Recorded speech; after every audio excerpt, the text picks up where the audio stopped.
So మరి పవన్ కళ్యాణ్ గారేమో ఇవాళ మార్నింగ్ అటు సింగపూర్ బయలుదేరకుండా వైజాగ్ లో ఏదైతే వర్క్ కమిట్ అయ్యారో ఆ వర్క్ లో ఉండిపోయారు గిరిజన సంక్షేమ శాఖ కోసం. ఆ కార్యక్రమం తలపెట్టారు అనమాట. అది అయినాకే వెళ్తానని చెప్పారు. మరి ఏంటి, ఆయన వెళ్తారా లేకపోతే ఆయన అసలు ఏంటి?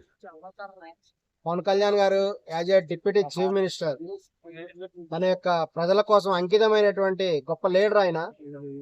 ఈ సందర్భంగా కూడా ఆయన డిప్యూటీ చీఫ్ మినిస్టర్ హోదాలో కూడా ఈ యొక్క మన రాష్ట్ర అభివృద్ధికి ఎంతో ప్రయత్నం కూడా చేస్తున్నారు. దానిలో భాగంగా ఆంధ్రప్రదేశ్ రాష్ట్రం యొక్క ఆదాయాన్ని పెంచడానికి కొన్ని చర్యలు చేపట్టడం జరుగుతుంది.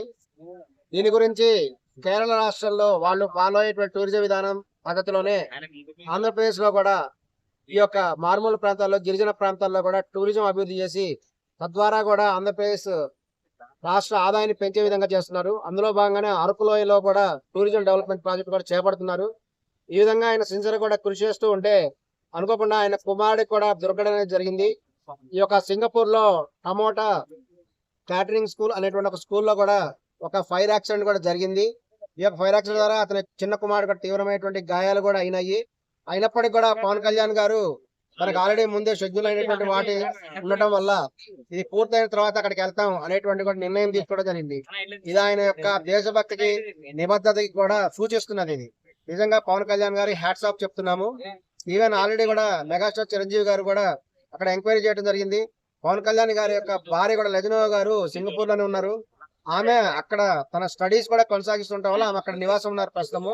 అలాగే ఆయన ఒక కుమారుడు, రెండో కుమారుడు కూడా అక్కడ చదువుకుంటున్నాడు.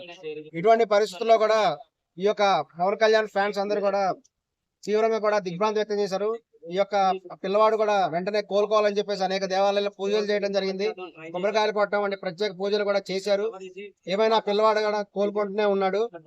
ఏదైనా పవన్ కళ్యాణ్ గారు ఈ యొక్క పర్యటన కూడా కొంచెం కుదించుకొని తర్వాత సింగపూర్ వెళ్ళాలనేటువంటి ఆలోచనలో కూడా ఆయన ఉన్నారు. అయితే తాజాగా ఏంటంటే అందరూ సర్ప్రైజ్ చేసిన విషయం ఏంటంటే జగన్మోహన్ రెడ్డి గారు కూడా ఈ రోజు అందరూ స్పందించారు, రాజకీయ నాయకులు.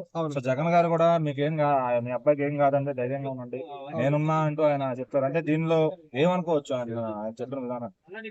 ఇది నిజంగా కూడా జగన్మోహన్ రెడ్డి గారికి కూడా కంగ్రాట్స్ చెప్తున్నాము.